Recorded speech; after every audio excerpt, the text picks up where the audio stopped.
If smart metering is to work, it must appeal to consumers, and it must save them money. At a major event and exhibition in Amsterdam, the European Smart Metering Industry Group unveiled the latest research into demand response programs, Empower Demand 2. And the main message is clear. What came out of the report was that in order to get consumers to change behaviour, education and communication are key. Now, for anybody involved in the soft side of our industry, that should be rather obvious. Not if you're in the traditional metering industry, because consumers are often ignored. Previous reports have been based on older technology, which was often too complex and, according to this latest report, uninspiring. But smart meter design is moving forwards, becoming simpler and more accessible. I think where the new technology helps is that I think companies are learning all the time about the sort of technologies required, and therefore I think some of the results in the past I think can only be taken as a basis for what the results might be in the future. I think it'd be bold to say that the benefits will increase greatly because of the new technology. We just don't know. But it is likely that as the technology and the software and the images improves, that is much more friendly for the consumer to actually understand the messages and therefore make the right decision. The important thing is to communicate effectively with consumers, but that means using terms they understand. It's no good referring to kilowatt hours. They need to have it explained in terms of everyday energy use in the home. Research conducted in Australia by Dr. Yolanda Strengers took a sociological view, rather than one based on engineering or technology. She found existing research assumed a computer-savvy head of household in charge of energy use. She referred to him as resource man. So what my research looks at is how people actually live, what they consume in the course of their everyday practices. How they do their laundry, how they wash the dog.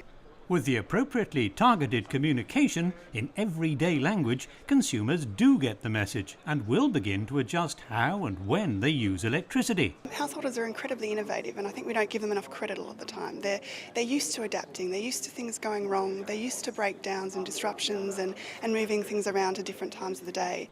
Even among commercial consumers, the research showed a clear need for greater control over energy use to cut waste, something that can best be done with the sort of transparency that smart metering can provide.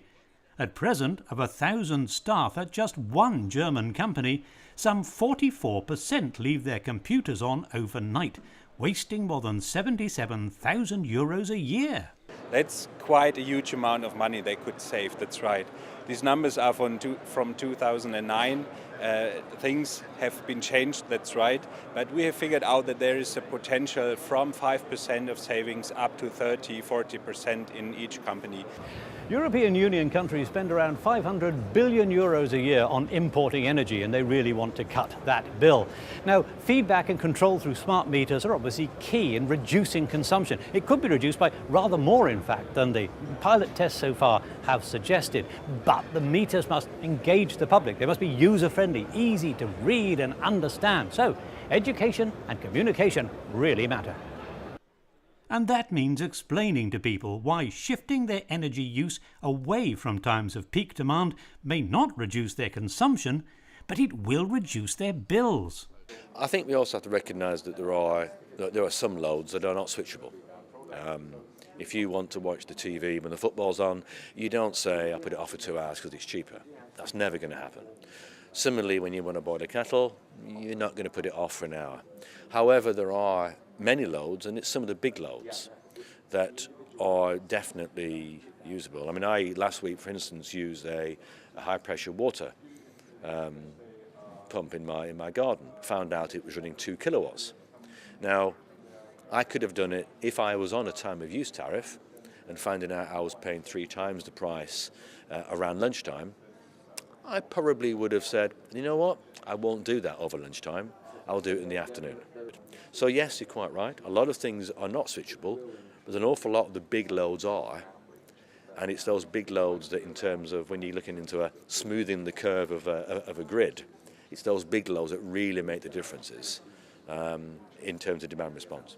The Empower Demand 2 report suggests future technology will offer a better experience for users with more automation, self-control, feedback and intelligent advice geared to an individual customer's needs and character. Something that works and makes few demands on the end user whilst giving them more control is the way forward.